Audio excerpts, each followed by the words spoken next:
My name is Sira Botes and I am a dementia specialist and occupational therapist of over 30 years, but I'm also a daughter of dementia, and I'm here to help you find hope on the dementia journey. And today we're going to talk about the emotional roller coaster of being on the dementia journey.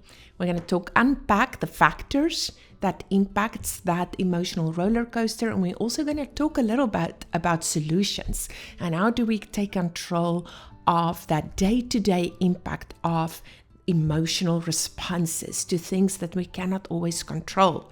So let's talk about the factors that causes emotional roller coaster. And I've seen that for myself with my distant caregiving role that I'm in, and I've noticed and observed it in our clients in the dementia population that we work with. So you are not alone. This is something that happens all day long to all of us. Of course, not just in dementia, but in any type of situation that may be a stressful situation or a situation that's out of your control. So let's talk a little bit about the factors that influence this roller coaster. Of course, there are the factors that involves the dementia journey itself, such as our person's abilities that may change from day to day. It may be that for a while they were able to bathe themselves and prepare their own meals, but now suddenly they are messing up. They're not able to perform the way they used to. And suddenly you find out more assistance is needed or a change is needed, how things are happening. And that goes hand in hand with that decline in function that can be gradual onset over time, or it can just be one morning you get up and suddenly your person no longer tie their shoes, or they no longer recognize the toothbrush. So it's very abrupt and it's a little trauma that's happening to you. Changes in behaviors and agitation, aggressiveness, elopement, those are very traumatic emotions, emotional responses that is triggered by behaviors and by the elopement and by the aggressiveness. So the other thing I think about is changes and likes and dislikes, where we get into a pattern of doing certain activities, serving certain meals, but suddenly that changes. It's not the same anymore. And we have to kind of change with that on the fly, which can be stressful. Changes in sleep patterns are a big factor. If a person is not sleeping well, then that's going to put added stress on the caregiver, or it may be that they've slept fine for a while and now suddenly their sleeping patterns are disturbed.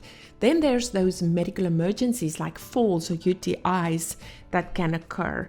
And then of course there's factors within yourself as a caregiver that you may not always have control over, or that impacts our emotional behaviors, our emotional roller coaster as it changes from day to day. And those factors are if we don't get enough sleep along with our person, if we are not nutritionally sound. In other words, we're just grabbing snacks on the fly. We're not really planning or taking note of what we're eating. It may be drive-through. It may be whatever you find in the office kitchen, because you are just so busy and consumed with your caregiving tasks that you are not focusing on taking care of yourself. You may feel like you don't have enough emotional support, that you're carrying this burden on your own. And then, of course, if you're neglecting your own self-care, you don't feel like you have enough time to get done for yourself that you need to. So all these factors that we just discussed can trigger that emotional roller coaster. And so once you're on that roller coaster where emotions are flooding you throughout the day, where you don't feel like you have control over that emotions, that's when that roller coaster is at full speed and you don't know when you can get off and if you can get off. Some of what you may be feeling, and this is normal, and that's why I want to put it out here on this video, is to help you feel connected to what is happening with other caregivers as well. You may feel some joy during the day and then suddenly it's replaced with fear for the future. Or you suddenly feel that deep emotional pain when you recognize that your loved one is declining or have lost another piece of themselves. Or you may just feel completely overwhelmed in a moment when you start to take stock of what still needs to happen in that day, or if you start thinking about the future. And it may be combined with chronic fatigue of not sleeping enough, not having enough time for yourself. And you may feel like you have a hard time to focus and that you have a hard time making complex decisions. So all of those feelings is a sign that you may be on this emotional roller coaster. And so recognizing those feelings are really the first step in knowing how to stop the roller coaster and how to get off. So let's talk about how do we recognize these feelings and then getting that roller coaster, emotional roller coaster to stop. So first off is just acknowledging, I am feeling this. This is a valid emotion. Not trying to push it down, not trying to push it to the back of your mind, but look it in the face and recognize the emotion for what it is. Give it a seat at the table, but don't let that emotion rule your decision making or ruin your day. But the moment that you can put a name on that emotion and that you can categorize it, that's the first step to where you can stop this emotional roller coaster and get off. Give it a voice. Don't let it dominate the conversation. If you can, write down what you're feeling in the moment and see if you can link it to any type of trigger. It may be specific activity like a bathing routine. It may be related to medication. It may be related to having to take your person out of the house to an appointment. So write it down, try to figure out what's the trigger, and then try to figure out what can you do to soothe yourself. Is it a quick walk outside in the sun? Is it brewing a cup of tea or coffee? Is it finding a healthy snack? Is it listening to some soothing music? What is it that you can put in your arsenal of tools to quickly bring to the surface when you need it? And for that, you have to have a plan. And the other thing is, don't be isolated. Don't think you need to do this alone. Call a friend. Find someone that will support you when you need it. Identify that person. Ask permission if you need to and say, hey, may I call you when I have a problem, please? I sometimes feel so overwhelmed. So I encourage you to come up with a strategy, recognize the feelings when they occur, and then know what you can do in the moment and what will work for you to anchor you in the here and now so that this emotional roller coaster don't take off on you. So how do we navigate our feelings? We kind of touched on that a little bit.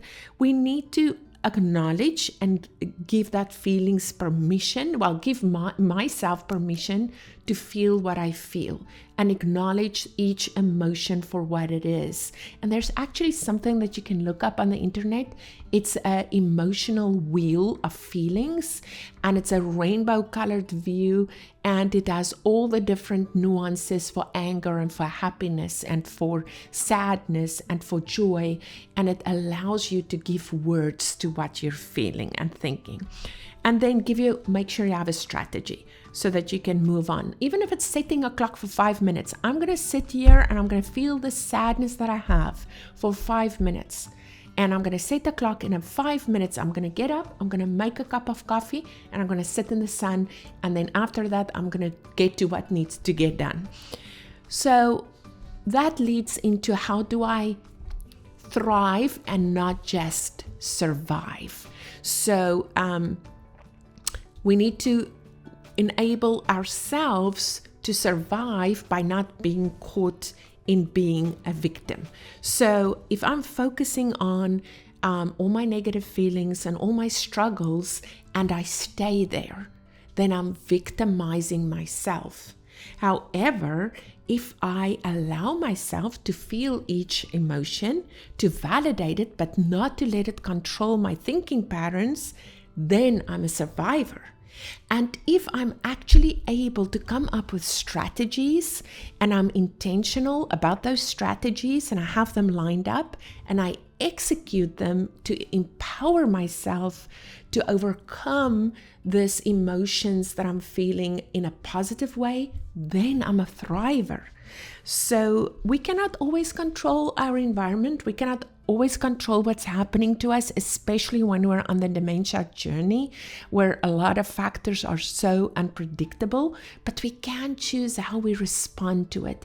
We can choose to bring that emotional roller coaster to a halt and to get off. So we can change the trajectory of our thought pattern through things like meditation, prayer, a gratitude journal, breathing, movement, and music. And call a friend, talk to someone, call a counselor, make an appointment if you have to. So in conclusion, if we are intentional about recognizing that emotional roller coaster for what it is, and with its highs and its lows, and if we commit to a strategy to manage that roller coaster, we can find hope and joy on this dementia journey. I invite you to follow our other videos. We have other videos on the topic such as microtrauma and what that does to our emotional status. And we also have a video on grief and loss, which is another deep emotion connected to the dementia journey. So look on our YouTube channel for those other videos, and please go to our website and sign up for our newsletter. That's boatsmemorymethod.com. Thank you for watching.